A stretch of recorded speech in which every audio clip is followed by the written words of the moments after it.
paano'y gamit ang dual horn? Hanapin nyo lang Bergs TV. Wiring diagram ng Yamaha. Ang Yamaha ay meron siyang negative switch. So ito yung negative switch at ito naman yung positive ng accessories. Dito naman ay kailangan mo siyang negative switch din ang gagawin mo. Pagkatapos,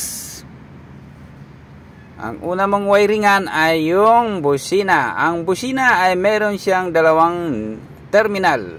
Mamili ka lang kung saan ang gusto mong positive, walang problema.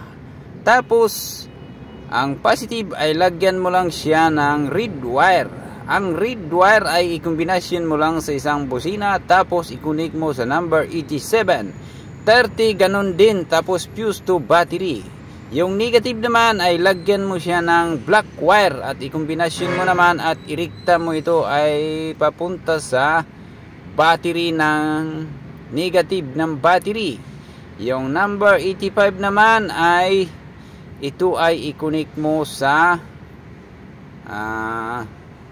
positive accessories ng stock horn. Ngayon, para malaman mo kung tumunog na yung busina mo, yung number 86 ay isaltik mo to sa papunta sa negative ng battery. Tutunog automatic yung big horn. Kapag tumunog na yung big horn ay hanapin mo naman itong negative switch wire. I-cut mo lang yung wire na galing sa switch. Pag na-cut mo na yung wire na to ay wiringan mo siya. Additional mo lang siya ng wire papunta sa pinakagitna naman ng switch. Kapag naka-on naman yung switch, ang pasok naman ng negative ay babalik ito papunta sa ating stock horn. So tutunog ngayon si stock horn. Dito naman sa switch, kapag i-on mo naman yung baba, ang papasok naman ng negative galing sa switch ay papasok ito sa number 86 ng power relay. So tutunog ngayon si big horn. O diba? Sayon ra kayo oy.